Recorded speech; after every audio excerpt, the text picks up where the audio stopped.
Welcome to the virtual walkthrough on your Keystone Alpine. We'll start in the back. You are pre-wired for camera up there. Back behind there is going to be all the wires for the camera if you purchase an aftermarket camera system.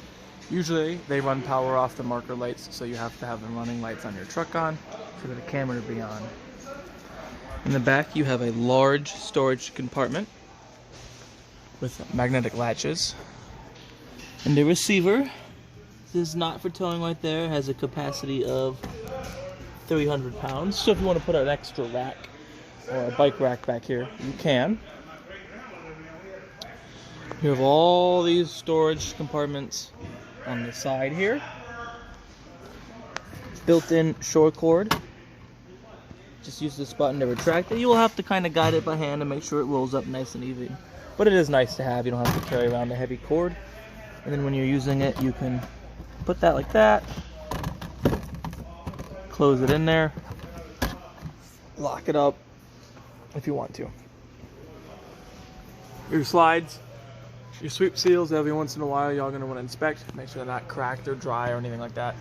Once a year I recommend doing a slide maintenance. On this type of slide I just recommend making sure your rails here are clean and then using what's called a slide out seal conditioner on these. Just wipe them so they don't have a bunch of dirt on them, spray the conditioner on, and then wipe it off. Make sure you get both sides of the seals and the bulb seal here there too.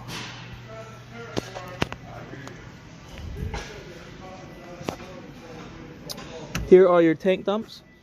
So your black, the two grays. So black, two grays. One of the grays will be your kitchen sink.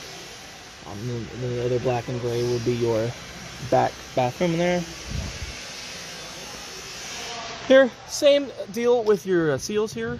Just a little different procedure as far as your rails. You have a different type of slide out for this slide. It's called a through frame. You have these rails right there. There's two of them, and there's some gears up in there. Once a year when you do your slide out maintenance, there's another product you can purchase called a slide out dry lube. You want to spray the dry lube all over that rail. On the teeth there, both sides, get it up in the gears. Recommend using that. I wouldn't use anything like a white lithium or anything greasy. Is just gonna attract dirt and stuff like that. Speaking of attracting dirt, your jacks, just want to keep them all clean. Keep your pads clean. They are gonna get dirty. They are sinking the ground. Just keep them clean, you know. Make them look nice. Squeeze through here.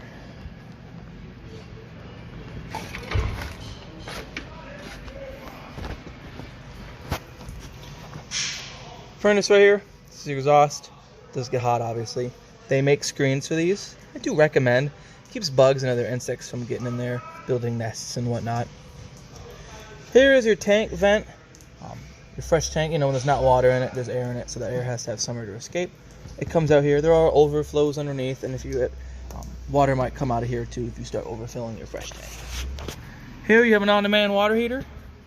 It's already got like a little screen here. Again, you can purchase another one that goes over it to keep insects from getting in there.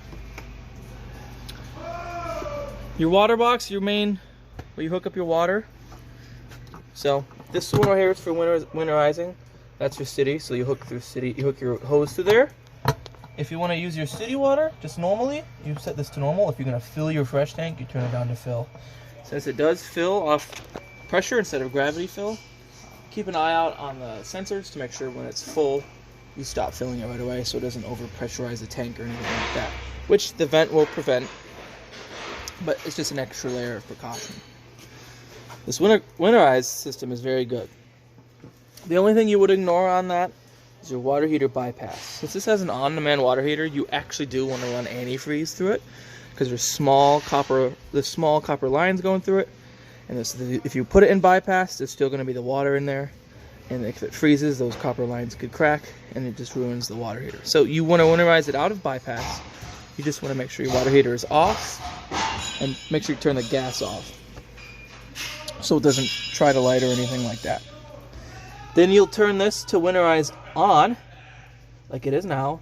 And if you have an old hose, they actually make ones that fit in it, smaller diameter, so it kind of sucks better, I guess. But old garden hose, screw it to here, measure off your length you want.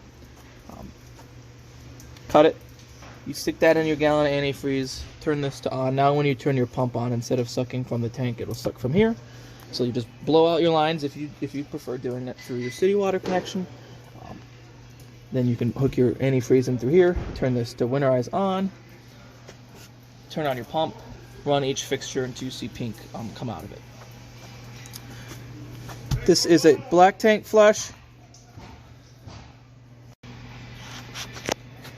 Back to here. Over here, you have your low points. When I winterize, I open these to let some of the water get out, blow these out too, because there's still going to be water in the lines. In between trips, if you're using this during regular season, I crack them open, let all the water drain out, and then close them. Or even crack the pump to pump some of the water out. Just so there isn't sitting water in the line, so it doesn't become stagnant or anything like that. Coming over here, dual 30-pound tanks. They're all full, and we did fill them for you. Here you have your regulator. So if you see this black piece, it's pointed to this tank. It will pull from that one first. If this one were to get empty and this one were to be on, it will automatically switch to this one. Again, provided it'll be on. However, when it switches, this does not rotate, so it doesn't tell you it switched.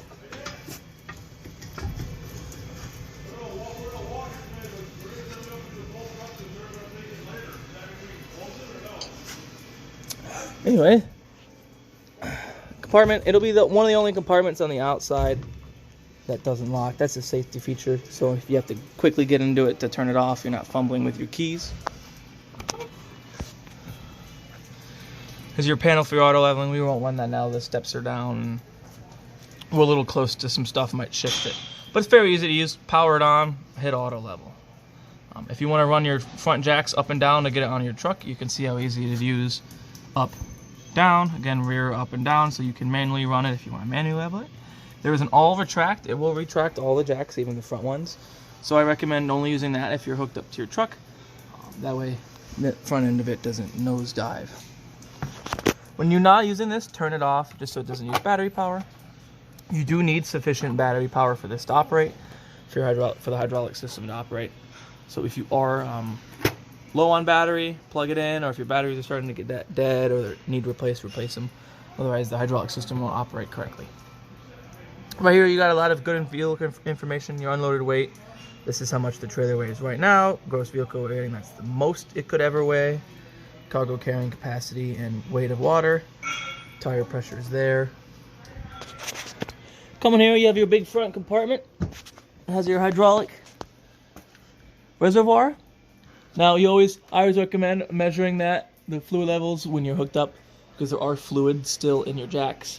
So if you try to top that off and then retract the front jacks, it might end up overfilling your reservoir. But another big storage compartment in here too as well. And there's another one around the corner here. We'll go here. Battery compartment. 2 batteries hooked together. So when one charges, they both charge, and you got double the amperage, same voltage. Battery disconnect here. Recommend when you're not using your trailer, disconnect your battery.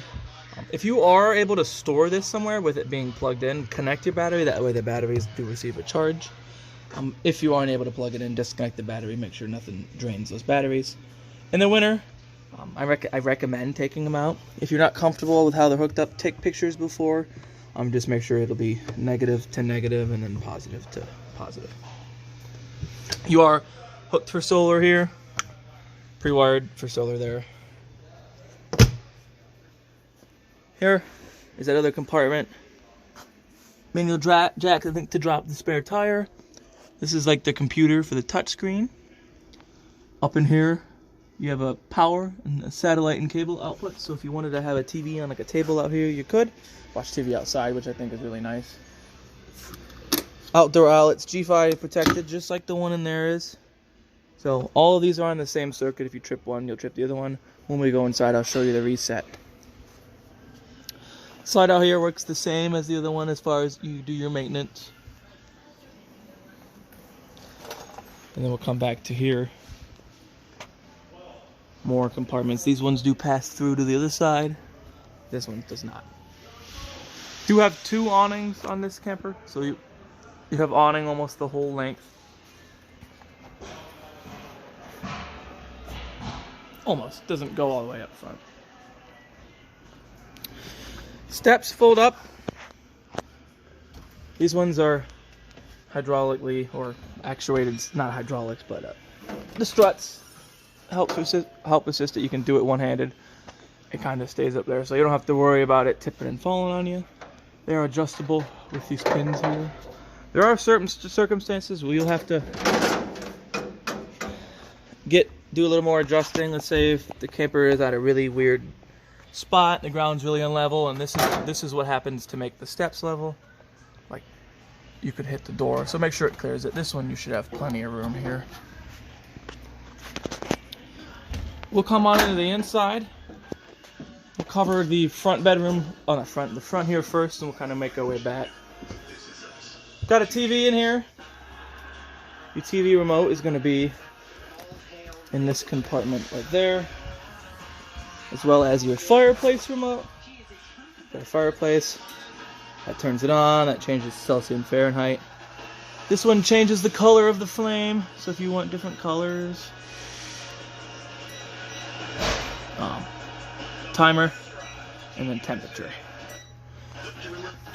TV.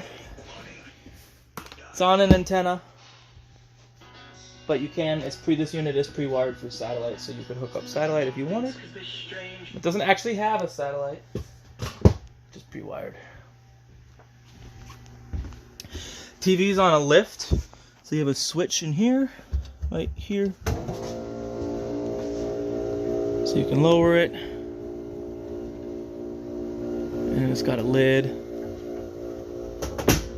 which will come down, kind of hide the TV away from everybody. Both of these couches turn into fold-out beds. They're quite difficult to do one-handed while holding a phone, but you just undo these, set them aside. This front part lifts up and out. There's legs that you can fold down, and then the back piece right here will fold down as well. Give you plenty of sleeping areas. A few pointers in here. Make sure these drawers are closed before you run the slide. I've run into circumstances where customers overload the crap out of these, even though they're huge, and it pops these open right as they're closing a slide, and it rips the cabinet door off. Same with those ones up there. So be careful for that. Radio here. Got your power button. Volume. So the way you control your zones is you just adjust the volume on it. So if I hit zones, zone B, I can scroll to what zone B is doing. Go zone C, what it's doing. FM, what it's do FM. And then once you're in that zone, you can adjust the volume of the zone. Oh, it definitely is. Change your audio settings if you want more bass or whatever. Jack, so it is a CD/DVD player. Should already be hooked to your TV. You just turn it to one of the HDMI channels. Presets, if you have your presets, you can change them there.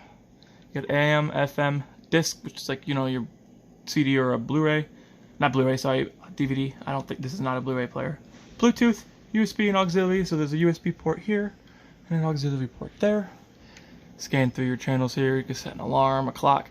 The only thing I never mess with, especially on my camper, is any of the clocks, because I'm always unplugging it and disconnecting the battery. And when you do that, it resets the clocks on like your radios and your microwaves, and I don't feel like having to set the time every time I go use my camper.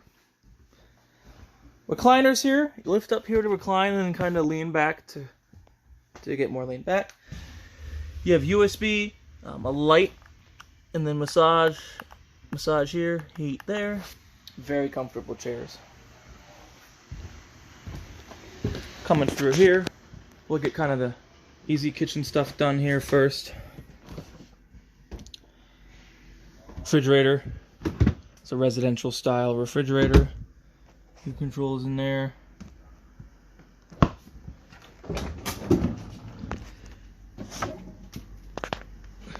Freezer drawers pull out.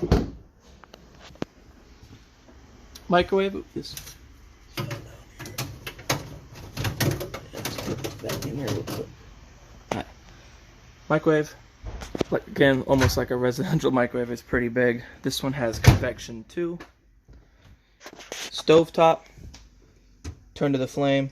Push the igniter as you're holding this down. It'll light. The gas is off now, so it's not going to light. Very simple to use. Nicer than my stove at home. oven is very nice too. Oop. Turn this on, push in, you can hear it. Do that until it's lit, and then you can turn it on to your desired temp. And then this one also has a timer built in, which I think is cool. And the lights, which is neat. Big old storage cabinet here. Kind of walk in. Tall cabinets in there as well. Outlets in here too. These have latches like that, so when you travel, please make sure you latch them. I'll latch them right now.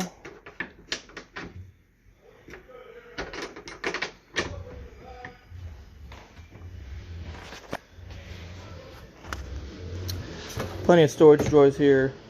This should be pull out. Yep. Pull out trash cans. Come out the little stuff here. This is a pull out table too. Lift this up. You do have some hidden storage underneath there. Pull this out as well. Close this. Push it down. Now you have a little bit bigger of an eating space. Definitely recommend, not even recommend, you have to close this before you close your slide. It will help hit your island right there. Controls for your water heater. Just turn it on, you can change your temperature. There's really not much you have to do after that. Just turn it on, put the temperature you let and it's on demand. So as soon as you open up the hot side, you'll get hot water. Touchscreen. Right now its passcode is 1234. Optional generator. You don't have a generator yet. Awnings. So you can control your awning light from here. Front awning in and out from here. Next up, slides. So every slide's on its own switch. It's all individually layered. ODS would be off door side, which would actually be your driver's side. So all of these slides. And then DS is your door side, which would actually be your passenger side, which is the slide outs on this side. So they're all labeled, which is nice. I believe this one and this one are hydraulic, but they don't open together. They're individual, which is nice. And then the rest are your Schwintek style slides. Go to lights. You can do like living room lights, kitchen, dinette. Awning is also available from this. The only lights you won't be able to control from your touchscreen are like the ones on your slide, or like in extra rooms in that, or the bathroom, or like the chandelier over there. You can't control that from these. Hitch. So with hitch, you can only do the front jacks.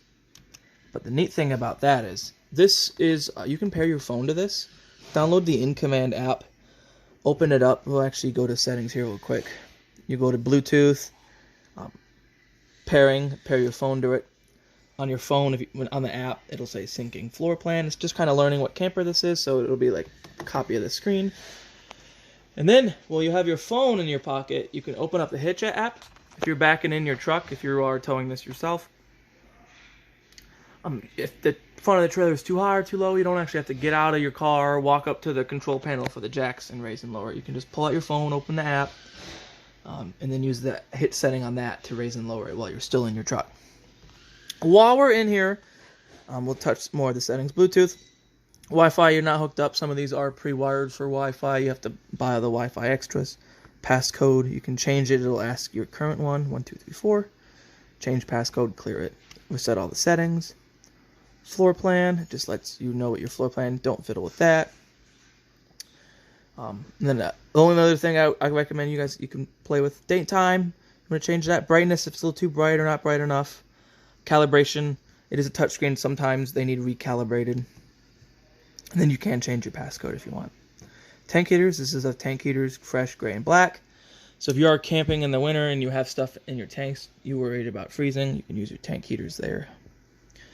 HVAC system will default to the front AC when it first opens on. So you can go cool, set your temperature. You have auto, low, and high. For your fan, I recommend auto. It's going to allow the compressor to cycle on and off.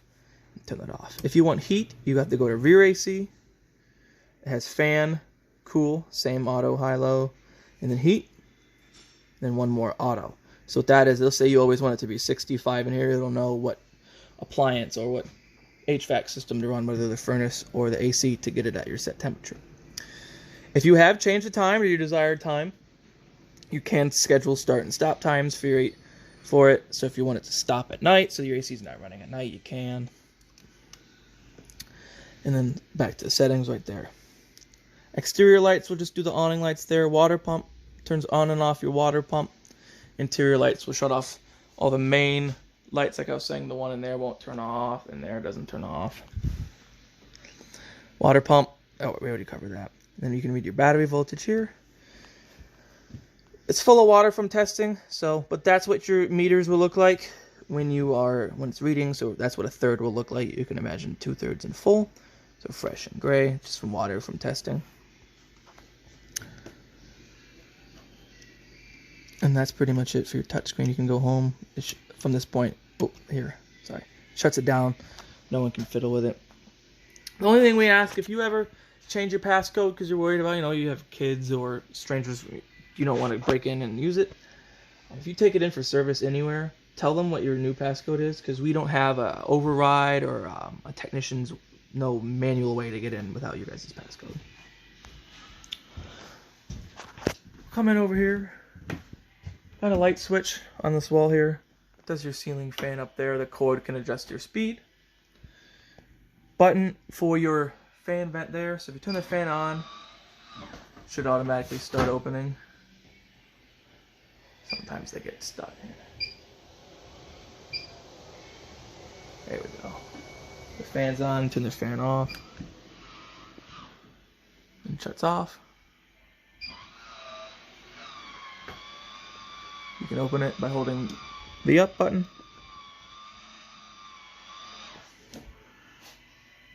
It's nice. You don't have to crawl up there with a ladder or anything to manually open it or turn it on like some of the older ones do. Light switch in here. It will always be in the down position because it's also controlled by the in command, so it's on like a two-way relay. Coming in through here. Bedroom, we got lights over there. You have a switch right here for your bedroom lights.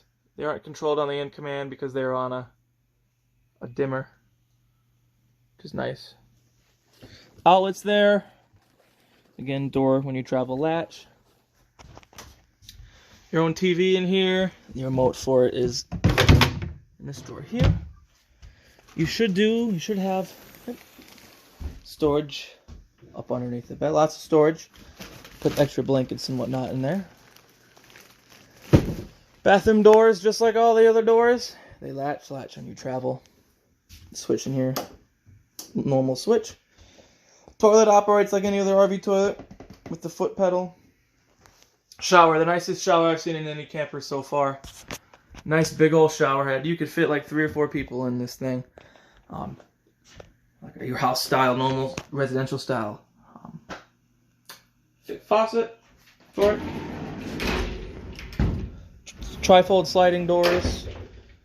You're gonna want to actually slide them this way and latch them when you're not using it, just so they don't slide around or anything. Plenty of storage in the bathroom. Most storage of any bathroom I've seen yet. Double sinks, so dual vanity. Got the stoppers from there. Got storage back in there with a light. Another outlet in there too. And then plenty of storage up underneath your sinks as well. Another GFI outlet down in there. Your emergency exit windows are very simple to use. Lift this up, go like that. Push out. You can use it as a normal window if you want. If there's an emergency, you would push this all the way out, grab the screen there, yank on it, climb out. Although that is a high drop.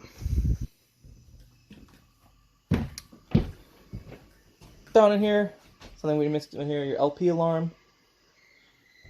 That's hardwired to a 12-volt system. There are no batteries you have to worry about changing. Over here you have your vacuum system. Your hoses should be in a bag. And in one of the cabinets in there. You hook your hose to here. There's your on switch. And then you change bags by, you can purchase extra bags, but you just use this as a latch. That's how you get the bags out. Alright. This blue bag right here is your manuals. All the manuals are in there. This is a latch for your refrigerator, so it doesn't swing open on you.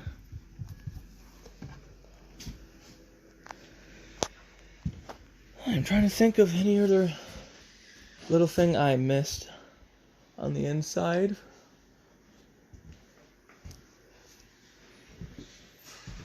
No, I'm pretty sure that's it. Hope you guys enjoy this camper. Get a lot of good use out of it.